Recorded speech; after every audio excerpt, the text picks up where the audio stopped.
I married a man who seemed like the answer to everything I'd ever wondered, but turned out to be the question I didn't know how to face. Before him, I was someone else. I was laughter. I was chaos. I was energy. I sang off-key in the shower, said no without hesitation, and danced in empty rooms like no one was watching. I had a voice that carried so strong it even surprised me sometimes. And then one day, he showed up, the man with soft words and steady promises, the one who looked at me like I was a map and he was the only one who could read it. And I, naive, believed that was love, letting someone redraw you. At first, he wasn't harsh. No, he was gentle, almost charming. "You look better with your hair down," he'd say. So I wore it that way. "That dress is too much. Try something simpler." So I changed. "Why are you so loud?" Women who raise their voices aren't attractive. So I quieted down. Little by little, without even noticing, I erased myself. A detail here, a piece there. First my friends, then my books, then my music, my dreams. "Why do you read so much?" "Pay attention to me."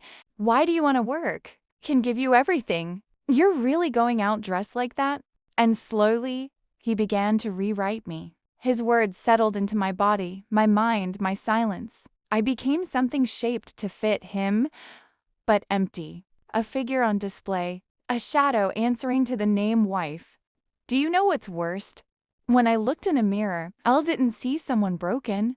No. I saw exactly what he told me I was. Perfect. Perfect for him. Then one day, folding a shirt he'd probably never wear, heard myself ask, "Who are you? Who am I?" And I had no answer. The version of me I used to be was gone, buried under years of "yes, babe, whatever you want." Your call.